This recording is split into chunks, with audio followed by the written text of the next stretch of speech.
Well, first off, I'll mention there's a certain irony to the fact that I am talking about the question of technology during a power outage. And I'm down here in a vacant parking lot where the movie theater is closed. And there's, I don't know, a certain sadness about our technological society, which is coming to the fore. Maybe it's quite fitting. I would say that the problem of technology is ultimately a problem of thinking. This is not a reactionary text in the sense of, oh, there's this new AI, or we're spending too much time on social media, or jobs are being destroyed, or anything like that. This is about how we perceive the world and ultimately perceive ourselves in the world as such, and how we are ultimately dominated by technology as a way of thinking, regardless of the actual new novelty or device that is before us.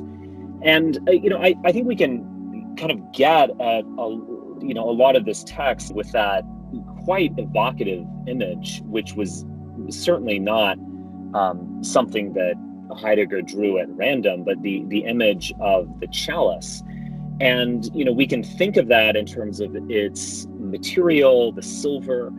We can think of that in terms of its maker, the person who dealt with the silver, formed the silver, kind of almost like Michelangelo brings a sculpture out of the rock, found that chalice in the material itself. And that is the poetics of making, of techne, that clearly Heidegger is valorizing, but also is a really accurate description of anyone who's really dealt with a material or something like that. Even something in the terms of play, of why children can find joy in Play-Doh, or something as kind of silly as that might seem. You do kind of discover something in the material that's original and surprising and truthful in that sense. But there's also a way in which the chalice, when we think about telos, which of course can be defined as aim, or end or something, but you can also kind of think about it in another bigger way, in the sense that silver chalice existed in a world. That chalice was part of the sacred, and that chalice was the end of a smith's engagement with living and engagement with the sacred, and the attempt for the community to experience that in the real world. And we can look at our own world now and kind of look at its architecture, look at its material, look at the ways of doing things, and understand what is sacred, or maybe understand the just complete absence of sacred in our own life, and the fact that we live after the death of God. There isn't a sacred chalice that a craftsman has made in our world. We live in a world of strip malls, a world in which nature is viewed as a resource, a standing at reserve that we can exploit at our will.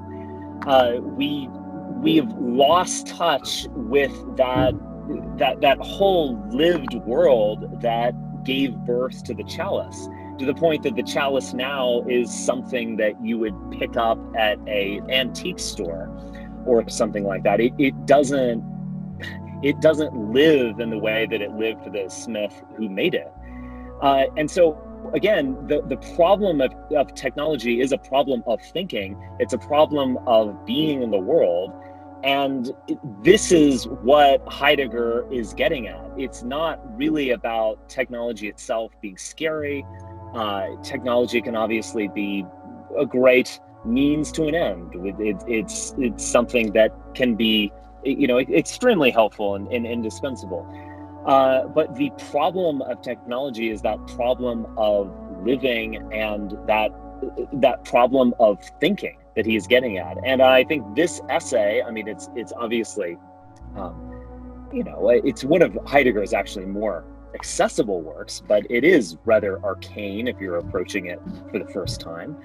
But this is an essay of living in the postmodern world, of living after this is, I mean, it's written in 1954, of living after this absolute catastrophe, of living after a period of time in which a regime did actually seek to revive a certain essence, a certain, even you could say, romanticism within the modern world. But living after that catastrophe, but then living in one in which all of that has been forgotten, in which we're all in this frenzied, chaotic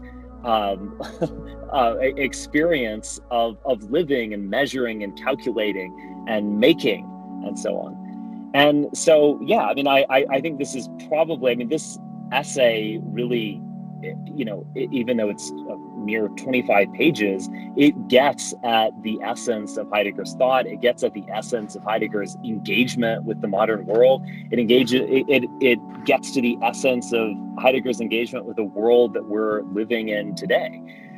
It's almost impossible for us to break out of material, rational calculation in order to describe what our movement is about, or what our ideas are about, or what our individual lives are about. And that's at the very heart of the essay.